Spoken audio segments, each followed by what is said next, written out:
Hello बच्चों, तो आज हम बात करेंगे सॉलिड स्टेट लेक्चर्स 2। तो पिछले लेक्चर्स में हम लोगों ने सॉलिड के बारे में काफ़ी चीज़ें देख ली थी, टाइप्स ऑफ सॉलिड देख लिए थे कि सॉलिड्स कितने टाइप के थे। तो वहाँ पर हमने देख लिया था आयनिक सॉलिड देखा था, मॉलिक्यूलर सॉलिड देखा था, मेटेलिक सॉलिड देखा था और हमारे पास में कोवेलेंट सॉलिड था, तो जिसके बारे में हम लोगों ने डिटेल में डिस्कस कर लिया था। आज हम अगले पॉइंट पर डिस्कस करेंगे।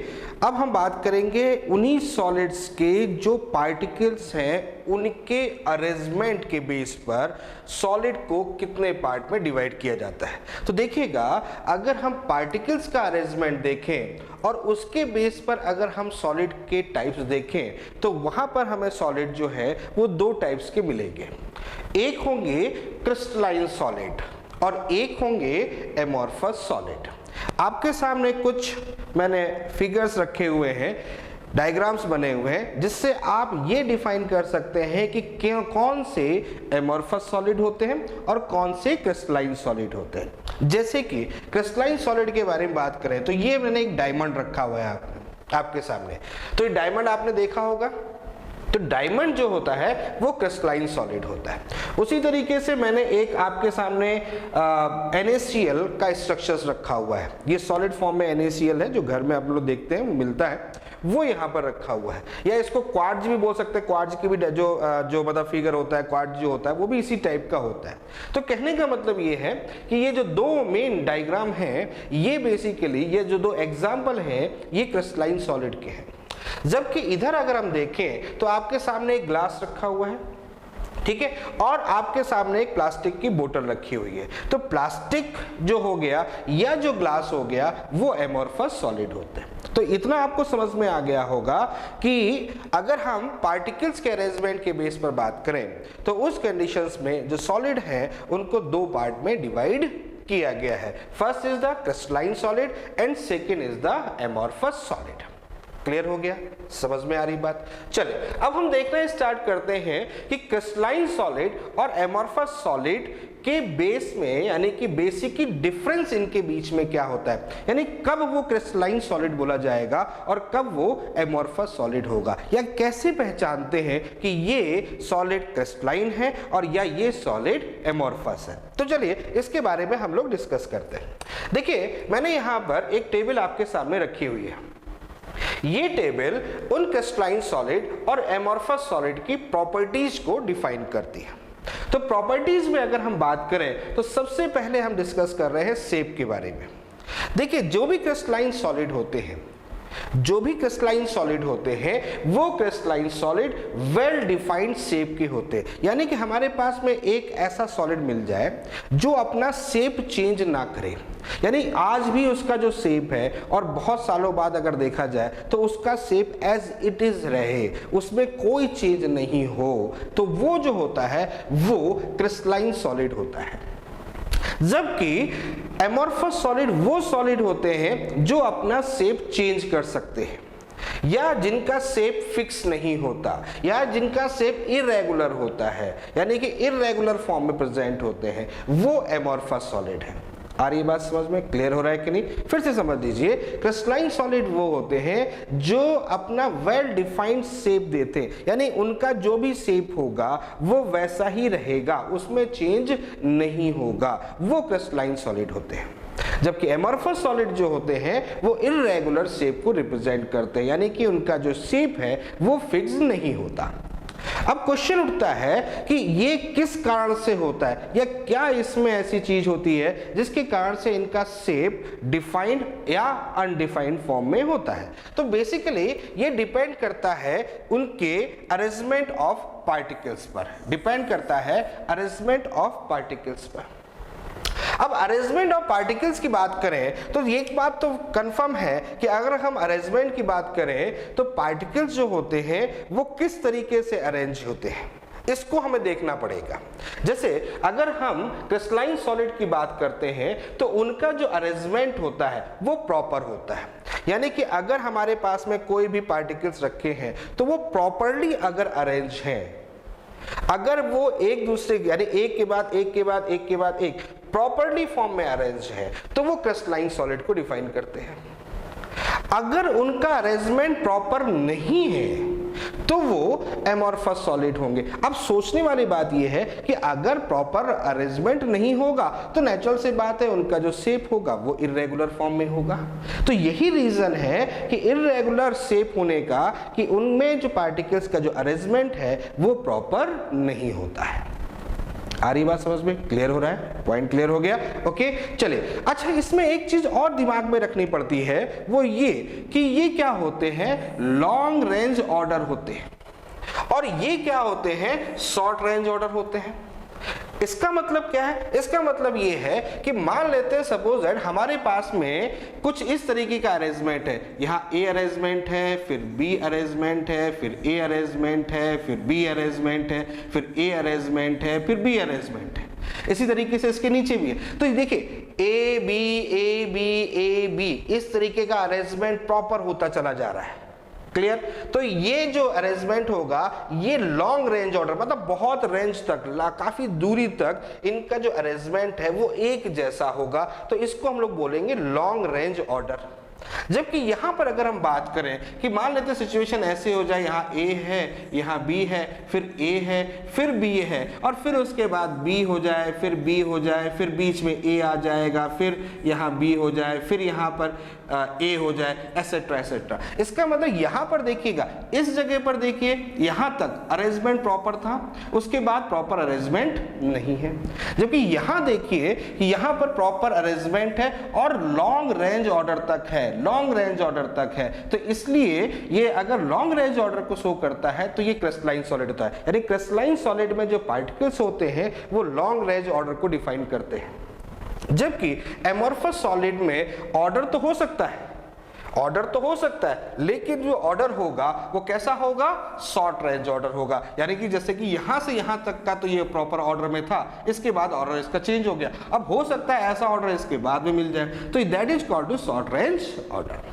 बात समझ में आ रही है? तो फिर से समझ लीजिए, अगर हमारे पास में शॉर्ट रेंज ऑर्डर है तो उसको हम लोग क्या बोलेंगे, एमॉर्फस सॉलिड, और अगर हमारे पास लॉन्ग रेंज ऑर्डर है तो उसको हम लोग बोलेंगे क्रिस्टलाइन सॉलिड। यानी वो सॉलिड क्रिस्टलाइन सॉलिड कहलाएगा और शॉर्ट रेंज ऑर्डर वाला एमॉर्फस सॉलिड कहलाएगा। ठीक है, क्लियर हो गया? तो डिफरेंस समझ में आ गया आपको। अब चलते हैं अगले पॉइंट पर, बहुत इंपॉर्टेंट पॉइंट है, that is the melting point. अब आप देखिए, मान लेते हैं आपके पास मैंने दो सॉलिड रखे, एक सॉलिड रखा जो क्रिस्टलाइन था और एक सॉलिड रखा जो कि एमॉर्फस था। अब जैसे ही दोनों को हम मेल्ट करना स्टार्ट करें, मान लेते हैं सपोज दैट हमने 50 डिग्री सेंटीग्रेड पर दोनों को मेल्ट करना स्टार्ट किया और उसमें से एक सॉलिड जो था वो 50 डिग्री पर तुरंत ही मेल्ट हो गया। जबकि दूसरी तरफ अगर हम देखें, जो दूसरा जो सॉलिड था उसको मेल्ट करने, वो 50 डिग्री पर थोड़ा सा मेल्ट हुआ, फिर हमने थोड़ा टेम्परेचर दिया, 55 किया, 60 किया, फिर वो धीरे धीरे धीरे धीरे धीरे धीरे मेल्ट हो रहा है। वो सॉलिड जो कि जैसे ही टेम्परेचर पर पहुंच के तुरंत मेल्ट हो जाए, कंप्लीटली मेल्ट हो जाए, that is called to crystalline solid. लेकिन जहां पर हम 50 पर पूरा मेल्ट नहीं हुआ तो हमने टेम्परेचर बढ़ाया 55 तो थोड़ा सा मेल्ट हुआ, फिर 60 बढ़ाया तो और थोड़ा सा मेल्ट हुआ, that is called to amorphous solid. इसका मतलब यह है कि फिक्स्ड टेम्परेचर पर अगर कोई मेल्ट होता है, फिक्स्ड टेम्परेचर, शार्प मतलब बिल्कुल उस एग्जैक्ट टेम्परेचर पर कोई अगर मेल्ट हो जाता है तो वो क्रिस्टलाइन सॉलिड होगा। लेकिन जहां पर रेंज चाहिए, जहां पर टेम्परेचर की रेंज चाहिए, यानी उस टेम्परेचर पर वो मेल्ट हो रहा है, बहुत कम हो रहा है, थोड़ा सा टेम्परेचर बढ़ाया फिर थोड़ा सा मेल्ट हो गया, फिर थोड़ा सा टेम्परेचर बढ़ाया फिर थोड़ा सा मेल्ट हो गया, यानी कि जहां पर रेंज ऑफ टेम्परेचर की रिक्वायरमेंट हो रही है उस जगह पर वो जो अगर ऐसी कंडीशन जिस सॉलिड के अंदर होगी वो एमॉर्फस सॉलिड कहलाएगा। बात समझ में आ रही है? तो ये बड़ा इंपॉर्टेंट पॉइंट। अच्छा, इसी में चलते चलते एक बात हमने और आपके सामने रखी है, that is the cooling curve.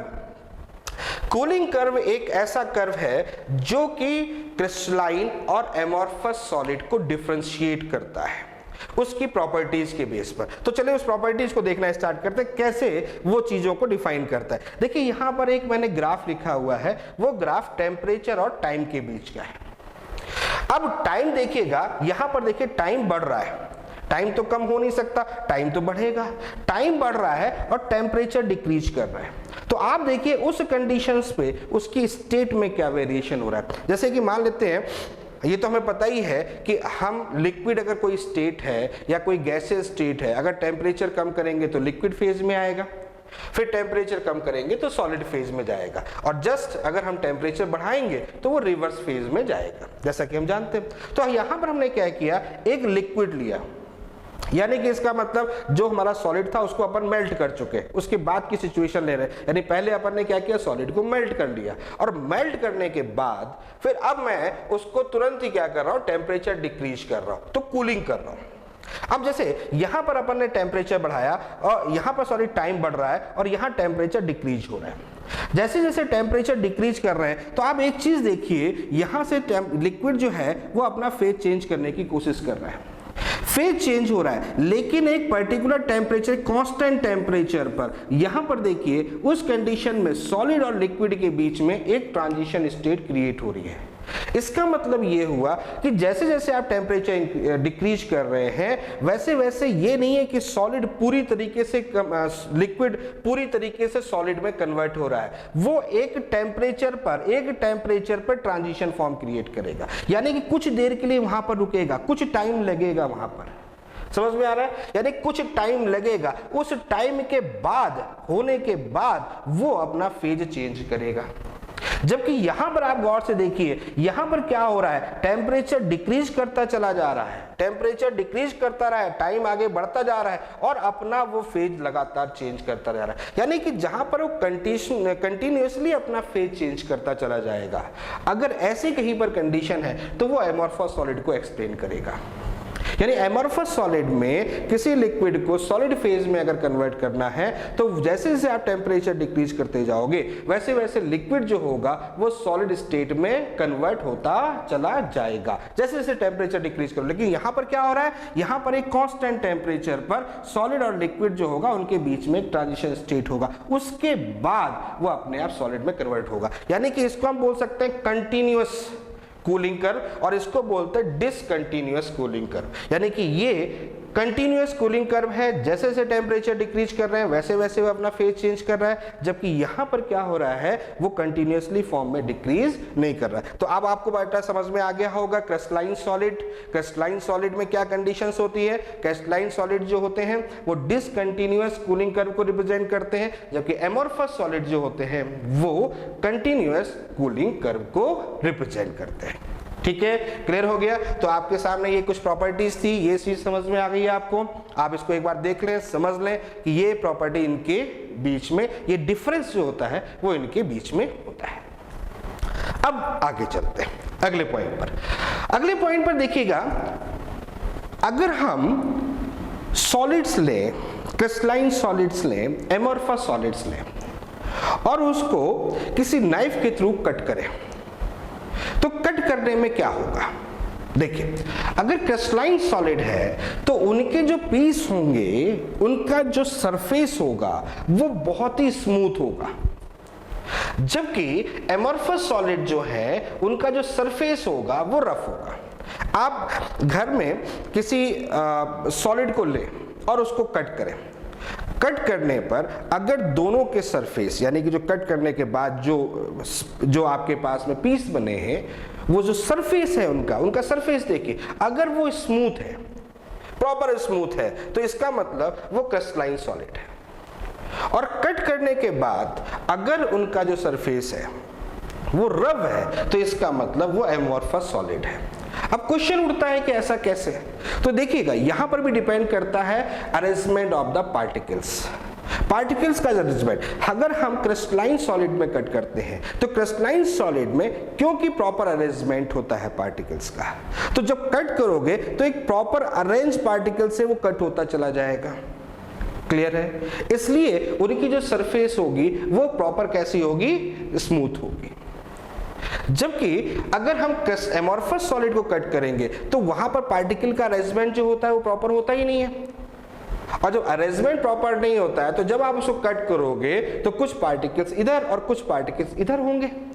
तो वो जब प्रॉपरली अरेंज नहीं होंगे तो वो रैंडमली कट करेगा। तो रैंडमली जब कटिंग होगी तो उस यानी कि जो एटम्स हैं वो रैंडमली अरेंज होंगे, तो उस कंडीशन पे जो उनकी सरफेस होगी वो कैसी होगी, रफ होगी। यही इसका बेसिक रीजन होता है, जो कि हम इसकी कटिंग के बिहेवियर से भी हम समझ सकते हैं। अगला पॉइंट, अगर हम इनकी प्रॉपर्टीज की बात करें, और ये बड़ा इंपॉर्टेंट पॉइंट है जो मैं डिस्कस करने जा रहा हूं, ये मैं इंपॉर्टेंट इसलिए लिख रहा हूं कि ये इंपॉर्टेंट पॉइंट है।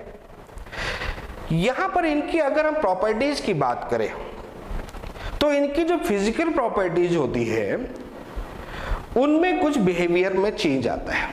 जैसे यहां पर लिखा हुआ है एन आइसोट्रोपिक और यहां पर लिखा है आइसोट्रोपिक।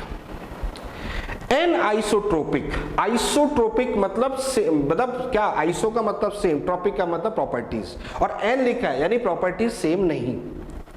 और यहां लिखा है आइसोट्रोपिक, इसका मतलब प्रॉपर्टी सेम है। आइसो का मतलब सेम, और आइसो मतलब सेम, और ट्रॉपिक से जो रिलेटेड है that is called to property. यानी कि यहां पर प्रॉपर्टी सेम होगी, यहां पर प्रॉपर्टी सेम नहीं होगी। अब ये बड़ा दिमाग में क्वेश्चन आता है, यार अरेंजमेंट जो होता है वो तो सेम होता है, प्रॉपर होता है, तो फिर प्रॉपर्टीज डिफरेंट क्यों? और एक वो सॉलिड जिसमें अरेंजमेंट ही प्रॉपर नहीं है उसकी प्रॉपर्टी सेम। ये बड़ा क्वेश्चन आपके दिमाग में बढ़ता है कि ऐसा क्यों होता है। आइए चलो इसको देखना स्टार्ट करते हैं। लिखा हुआ है कि एनआइसोट्रॉपिक होता है क्या, basically the properties will have different values in different directions. मतलब डिफरेंट डायरेक्शंस में जो इसकी प्रॉपर्टीज होगी वो डिफरेंट होगी। ये बिहेवियर शो करता है क्रिस्टलाइन सॉलिड। तो क्वेश्चन उठता है कि जब हमारा अरेंजमेंट प्रॉपर था, लॉन्ग रेंज ऑर्डर था, लॉन्ग रेंज ऑर्डर तक अरेंजमेंट प्रॉपर था, तो फिर ऐसा क्यों है? तो चलो मैं इसको एक ऐसे डायरेक्शनल से आपको दिखाने की कोशिश करता हूं। मान लेता हूं ये ए है, मान लिया ये ए है, ये बी कोई एटम्स है, यानी कि सॉलिड का ही जो सॉलिड है वो ए बी सॉलिड मैं मान लेता हूं, सपोज दैट ये ए है, ये बी है, ये ए है, ऐसे कर लिया। यहां पर अपन ने बी लिख दिया, यहां आपके पास में ए है, यहां बी है, यहां ए है। इसी तरीके से यहां ए कर दिया, यहां बी कर दिया, यहां ए कर दिया, यहां बी कर दिया। अब आप एक काम करो, सबसे पहले डायरेक्शन में देखो कि डायरेक्शनल जो कंडीशंस है उसमें एटम्स आपको किस रेंज या किस फेज में या किस फॉर्म में दिख रहे हैं। देखो जरा, अगर मैं ये डायरेक्शनल देखता हूं तो ए बी डायरेक्शन दिखता है। अब मैं ये देख रहा हूं, ये ऊपर वाला देख रहा हूं, तो मुझको ए दिखता है। क्लियर हो रहा है कि नहीं हो रहा है? इसका मतलब क्या दिख रहा है मुझको? इसका मतलब ये दिख रहा है कि इस डायरेक्शंस में अरेंजमेंट अलग था और इस डायरेक्शन में अरेंजमेंट अलग है। ये क्यों हुआ? क्योंकि अरेंजमेंट प्रॉपर है इसलिए ऐसा हुआ। अरेंजमेंट प्रॉपर है इसलिए डायरेक्शन जब हम अलग अलग लेंगे तो वहां पर अरेंजमेंट जो हमें दिखेगा वो अलग अलग दिखेगा। दिख रहा है ना, समझ में आ रहा है? यानी कि इस डायरेक्शंस में जो अरेंजमेंट आपको अलग दिख रहा है, इस डायरेक्शन में ए का अरेंजमेंट दिख रहा है, इस डायरेक्शन में क्या दिख रहा है, ए बी का अरेंजमेंट दिख रहा है। यानी ये डायरेक्शंस में अरेंजमेंट और ये डायरेक्शन में अरेंजमेंट अलग अलग है। तो जब ऐसा होता है, ये कैसे होगा, ये क्यों हुआ? क्योंकि इनका प्रॉपर अरेंजमेंट था इसलिए ऐसा हुआ। तो जब अरेंजमेंट अलग अलग हो गया तो इस कंडीशंस में इनकी जो प्रॉपर्टीज होगी वो भी डिफरेंट होगी। ये रीजन होता है, इसीलिए इसको हम लोग क्या बोलते हैं, एन आइसोट्रोपिक बोलते हैं। क्लियर? वो प्रॉपर्टीज कौन कौन सी होती है? मैकेनिकल स्ट्रेंथ हो सकती है, वो प्रॉपर्टीज कौन सी होती है, रिफ्रैक्टिव इंडेक्स होती है, वो प्रॉपर्टीज कौन सी होती है, इलेक्ट्रिकल कंडक्टेंस होती है। अब आप समझ में आ रहा है, इलेक्ट्रिकल कंडक्टेंस इस डायरेक्शन में अलग होगी और इलेक्ट्रिकल कंडक्शन इस डायरेक्शन में अलग होगी। इसीलिए हम ये जो प्रॉपर्टीज को डिफाइन करते हैं वो किस में डिफाइन करते हैं, क्रिस्टलाइन सॉलिड में। अब यहां पर क्या है, यहां पर देखिए जब अरेंजमेंट जो है वो इर्रेगुलर फेज में है, तो जिस डायरेक्शन में भी आप देखोगे उस जगह पर आपको सेम अरेंजमेंट मिल जाएगा। यानी जो चीज बिगड़ी है उसका अगर आप डायरेक्शन चेंज करोगे तो उस जगह पर वो सेम दिखेगा, और जो चीज सही है उसका अगर डिफरेंट डायरेक्शन में देखोगे तो वो बिगड़ जाएगा। यानी एक का सही होगा तो बिगड़ जाएगा और एक का अगर बिगड़ा हुआ है तो वो सही हो जाएगा। आगे बात समझ में क्लियर हो रहा है पॉइंट? तो ये बेसिक कंडीशन है। तो यहां पर क्या है कि जिस डायरेक्शन में आप देखोगे अरेंजमेंट आपको सेम मिलेगा, इसीलिए ये जो प्रॉपर्टीज हैं वो हर जगह पर सेम होती है। तो तो ये बात आपको समझ में आ रही होगी, क्लियर हो गया, सारी चीजें समझ में आ गई आपको। तो क्रिस्टलाइन और एमोर्फस की कुछ मैंने आपको प्रॉपर्टीज दी हैं, बहुत इंपॉर्टेंट है, इनको आपको ध्यान रखना होगा। अब इसके नीचे कुछ एग्जाम्पल है, तो जनरल है, देखिए सिल्वर है, आयरन है, NaCl है, क्वार्ट्ज है, डायमंड है, ये भी जो एग्जाम्पल मैंने आपके सामने दिखाया था वही एग्जाम्पल है। और ये देखिए एग्जाम्पल मैंने आपके वहां लिखा हुआ था, ग्लास है, प्लास्टिक है, सिलिका है, रबर है, स्टार्च है, एसेट्रा एसेट्रा। तो ये जो है वो एमोर्फस सॉलिड को रिप्रेजेंट करते हैं। तो I hope difference between the crystalline solid and the amorphous solid आपको समझ में आ गया होगा। ठीक है, चलिए अब आगे बात करते हैं, अगले पॉइंट पर डिस्कस करते हैं। अगली चीज हमें क्या पढ़नी है उसको देखिए बेसिकली अब चैप्टर स्टार्ट हुआ है। अभी तक क्या था, हम बेसिक चीजों को डिस्कस कर रहे थे, लेकिन अब मेन चैप्टर जो है वो स्टार्ट हुआ है। अब उसको समझने की कोशिश करते हैं। तो अब सबसे पहले हम चीज सीखेंगे space lattice, lattice point and unit cell. ये बड़े इंपॉर्टेंट वर्ड है जो कि इस पूरे चैप्टर में यूज होते हैं।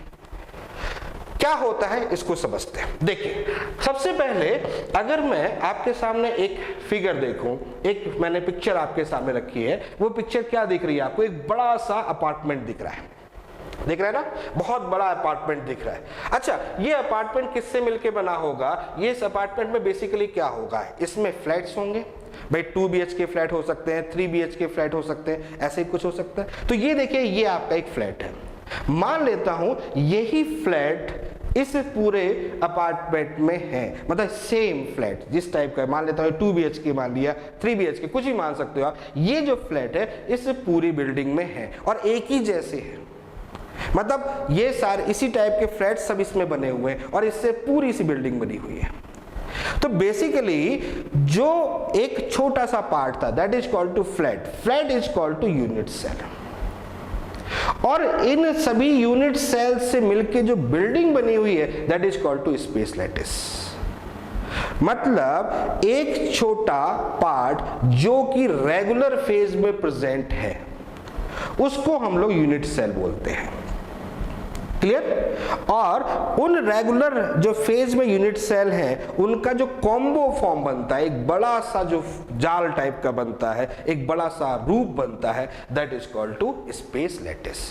तो आई थिंक आपको समझ में आ गया होगा, स्पेस लैटिस का मतलब बहुत बड़ा एक रूप, that is called to space lattice. और उसमें जो रेगुलर अरेंजमेंट में जो प्रेजेंट होते हैं उसका एक जो पार्ट है उसको हम लोग क्या बोलेंगे, यूनिट सेल। क्लियर हो गया? ठीक है, तो इसी तरीके से देखिए आपके सामने एक डायग्राम बना हुआ है, समझ में आ गया होगा। तो ये बड़ा सा डायग्राम बना हुआ है, ये क्यूब का मैंने बना रखा है आपके सामने। तो ये देखिए क्यूब दिख रहा है आपको, ये क्यूब दिख रहा है, that is called to unit cell. Clear? तो ये है आपके पास में यूनिट सेल। और ये जो है ये बड़ा सा रूप जो बना हुआ है इसको हम लोग क्या बोलेंगे, इसको हम लोग बोलेंगे that is called to space lattice. वही चीज यहां पर भी दिख रही है आपको, स्पेस लैटिस और यूनिट सेल। क्लियर हो गया? बात समझ में आ रही है? अब एक वर्ड इसमें और आता है उसको भी आप देख सकते हैं, that is called to lattice point. Lattice point क्या होता है इसको मैं फिर से आपको समझाता हूं। लैटिस पॉइंट क्या होता है? लैटिस पॉइंट ये कि यूनिट सेल जो है वो पॉइंट के फॉर्म में दिखा हुआ है। देखिए यहां पर यूनिट सेल है तो नेचुरल सी बात है पॉइंट से मिलकर बना हुआ है, इसको ऐसे लिखेंगे, ये पॉइंट्स है। हालांकि ये कंडीशन क्या है, यहां पर देखिए ये पॉइंट्स है, ये पॉइंट्स है, ये पॉइंट्स है, ये यूनिट सेल इन पॉइंट से मिलकर बना हुआ है ना। तो ये जो पॉइंट्स हैं इसको हम लोग लैटिस पॉइंट बोलते हैं, यानी कि जो पॉइंट्स हैं that is called to lattice point. तो ये है आपके लैटिस पॉइंट, इनसे जो मिलके बना होता है that is called to unit cell, और यूनिट सेल से जो मिलके बना होता है उसको हम लोग बोलते हैं स्पेस लैटिस। आ गया समझ में? क्लियर हो गया? तो मुझे लगता है कि आपको ये बात समझ में आ गई होगी। तो चलिए इसकी डेफिनेशन आपके सामने दिखाते हैं। तो सबसे पहले लैटिस पॉइंट की डेफिनेशन, स्पेस लैटिस की डेफिनेशन क्या है? The 3D regular and repeating arrangement of constituent particle represented by dot in solid is called to space lattice. आगे बात समझ में? क्लियर हो गया? नोट डाउन कर लीजिए इसको समझ लीजिए। ये आपके पास एक डेफिनेशन है, आप इसको इजीली नोट कर सकते हैं। तो that is the space lattice. Okay, next unit cell क्या होता है? The group of the lattice point generally the smallest one which on repeating parallel to its edge and equal to its edge length generate whole of the lattice is called unit cell of the lattice. Clear? तो ये definition किसकी हो जाएगी बेटा? ये definition हो जाएगी unit cell की। तो कहीं पर आपसे डेफिनेशन पूछेगा, कर लोगे ना आप, कोई दिक्कत तो नहीं है। तो यूनिट सेल आप इसको अपने लैंग्वेज में भी लिख सकते हो, आप चाहो तो इसको नोट भी कर सकते हो। और एक और लैटिस पॉइंट जो मैंने लास्ट में बोला था, each constituent particle molecule of any shape atom and ion will be represented by a dot। वो डॉट मैंने बोला था ना, वो dot, and this dot is called a lattice point. तो जो डॉट्स थे जिससे वो बना था, जिससे वो यूनिट सेल बना था, वो बेसिकली क्या होता है? लैटिस पॉइंट होता है। तो बेटा आज की बात आपको समझ में आ गई है। तो यहां तक हमने आज आपको क्लियर कर दिया कि स्पेस लैटिस क्या होता है, यूनिट सेल क्या होता है और लैटिस पॉइंट क्या होता है। अब इसकी आगे की बात आपको नेक्स्ट लेक्चर में मिलेगी।